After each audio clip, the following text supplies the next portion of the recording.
So అక్కడ mega ఫ్యామిలీతో చిన్న బాండేజ్ స్టార్ట్ అయింది నాకు. ఇక అక్కడి నుంచి మీ అందరికీ జర్నీ తెలుసు.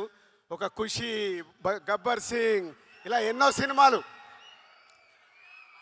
కళ్యాణ్ గారితో సినిమా తీయడానికి చాలా టైం పట్టింది, అది కూడా కంప్లీట్ చేశాను వకీల్ సాబ్తో. సో అలా మెగా ఫ్యామిలీతో ఒక బాండే స్టార్ట్ అయిన తర్వాత ఎవడు చేశాము, అది కూడా సినిమా రిలీజ్ అయ్యి కరెక్ట్ 11 years అయింది. 2014 Jan 14th సినిమా రిలీజ్ చేస్తాం, అది సంక్రాంతికి. ఆఫ్టర్ 11 years కొడుతున్నాం, మామూలుగా కొట్టట్లేదు, గట్టిగా కొడుతున్నాం.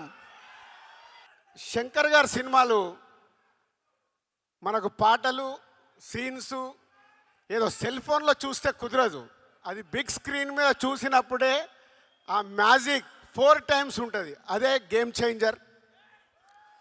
అంటే శంకర్ గారు ఒక్కొక్క పాటని డిజైన్ చేసిన విధానం, మచ్చా మచ్చా, అటు వైజాగ్ షూటింగ్, ఇటు అమృత్సర్లో షూటింగ్, 300 మంది డ్యాన్సర్లు, ప్రతి సాంగ్ని శంకర్ గారు డిజైన్ చేసుకుంటారు. ఓకే, ఈ సాంగ్ నేను ఇలా తీయాలనుకుంటున్నాను.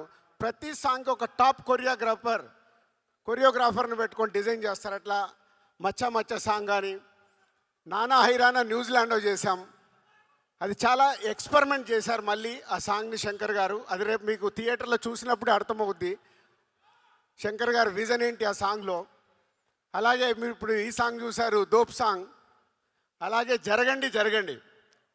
ఆ సాంగ్ గురించి నేను చాలా మాట్లాడాలి, ఎందుకంటే అది ఆ సాంగ్ లీక్ అయింది.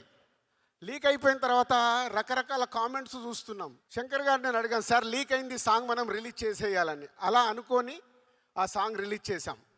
కానీ శంకర్ గారికి నాకు తెలుసు, is not happy, not satisfy.